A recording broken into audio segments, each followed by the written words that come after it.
Hello po, magluto tayo ngayon ng tinolang suso. Yan.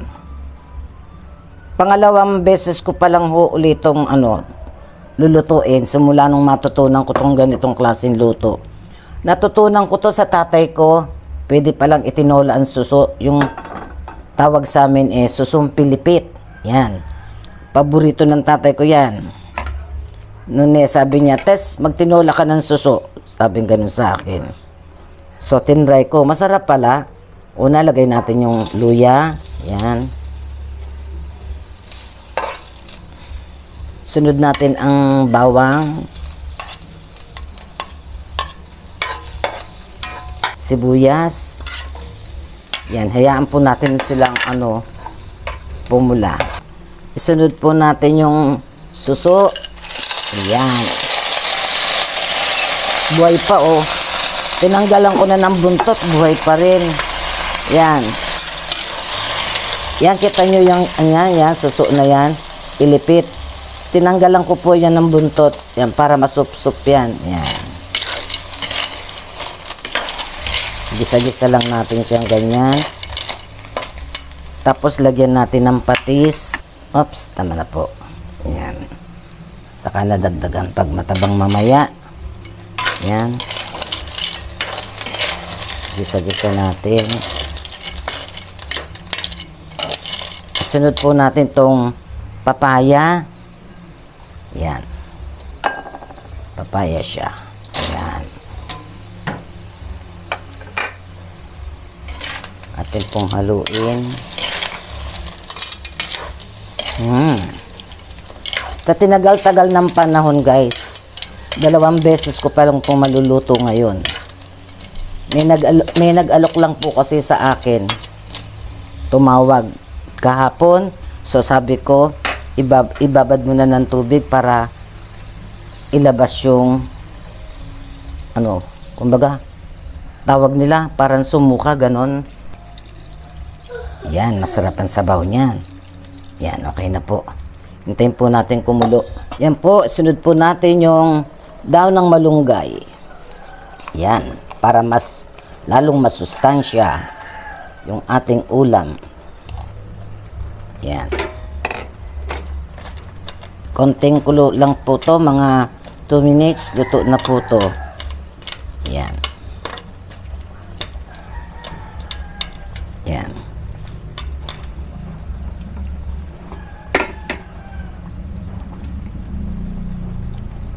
Ayan, tignan po natin. Wow, yan, luto na. Sarap. Okay po. Kain na po tayo. May panghimagas po tayo ngayon na manggang hinog. Ang presyo po niyan, yayamanin na. Hindi kasi parang hindi namunga yata nung marami ang mangga ngayon na nahuli.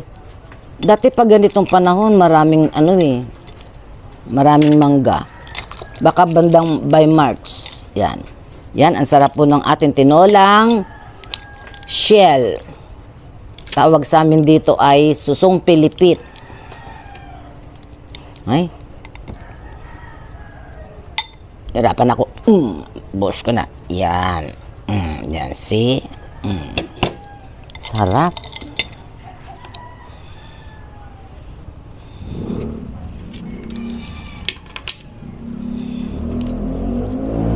Dito sa amin, karamihan na naglalako ng ganito, yung mga katutubo, kinukuha pa nila sa, bundok ng tralala. Hindi po, joke lang po. Basta malayong bundok.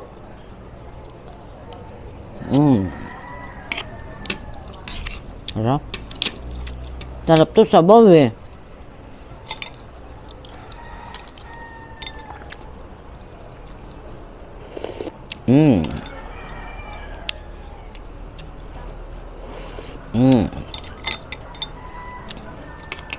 Sino po ang kumakain ng ganito sa inyo?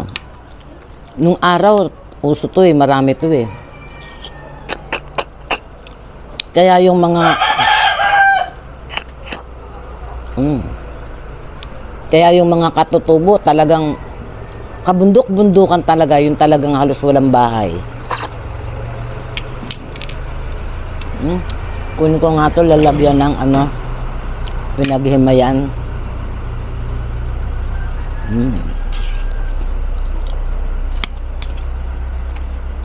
Masarap din po tong ilahok sa ano, laing.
Kaya lang, ingat kayo sa pagsup-sup o kasi yung pinakatalukap niya, baka dumiretso lamunan nyo. Yung mga hindi sanay,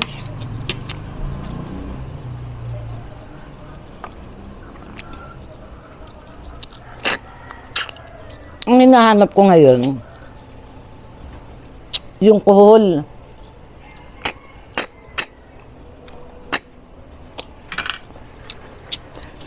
Wala na ako nakikita nagtitinda ng kulyata.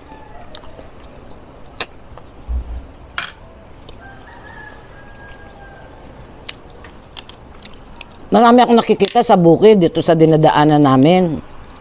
Dito sa aming barangay na bukid. Kaso lang nakakatakot kumuha kasi, ano yan eh, ini-spray yan, may spray.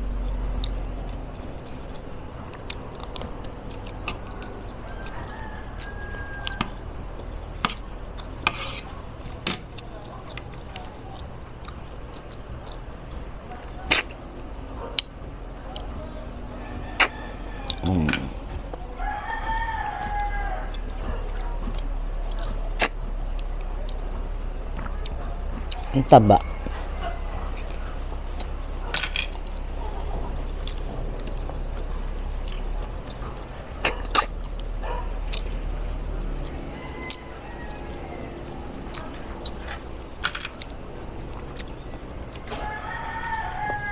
Ay! Si Prince.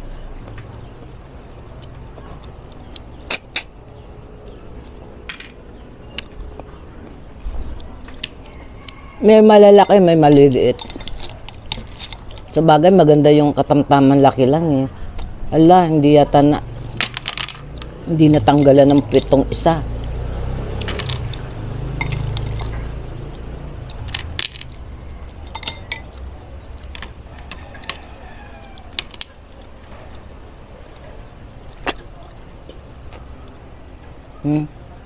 At yung sinasabi ko, yung muntik na. Umano na sa lalamunan ko.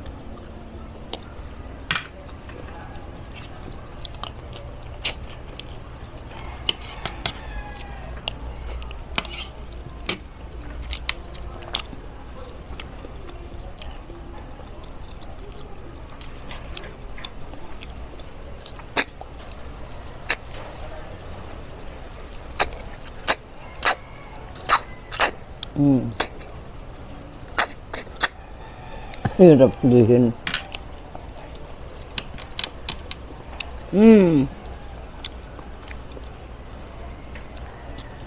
Hindi siya naputulan. Mahirap ano yun.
Sarap ng sabaw.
Yung iba ang lit ng takip.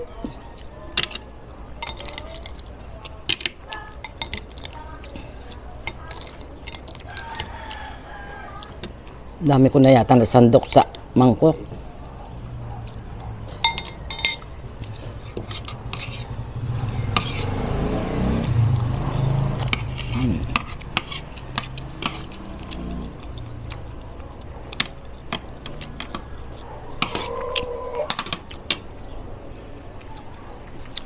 Masarap yung ano, susungkuhol. Sa ano, Barrio Pesta, niluluto yun na ano, appetizer. Kasama ng laing.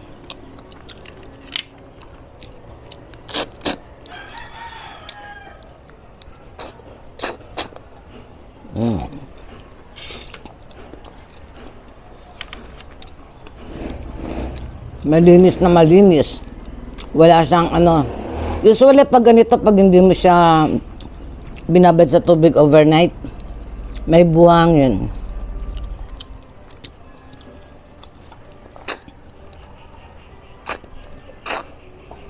Ito wala.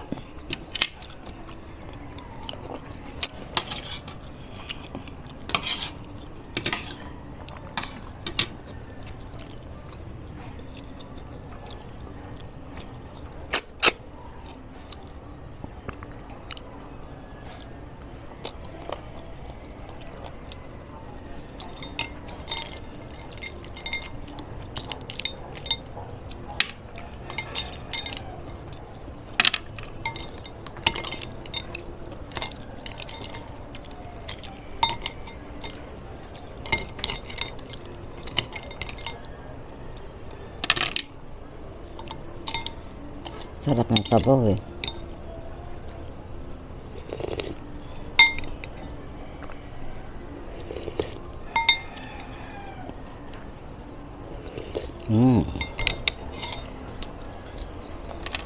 Sarap ng sabaw.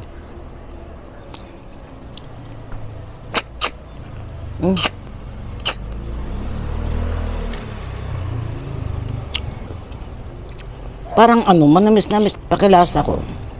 Gawa siguro sa papaya, bagong pitas.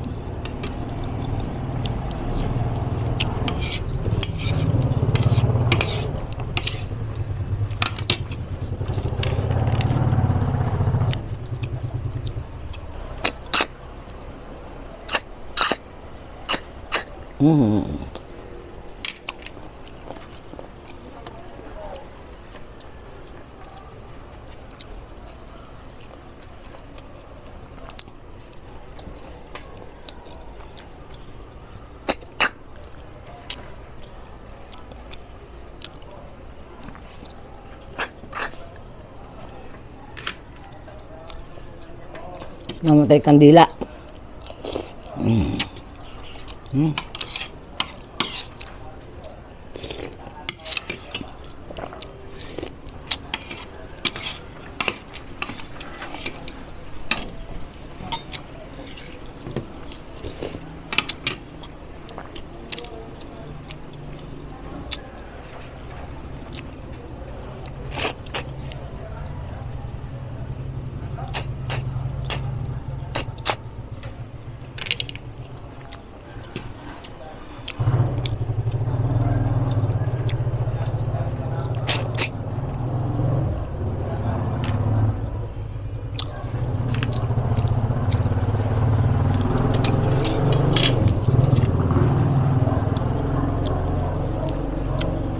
Magde-dessert na ako.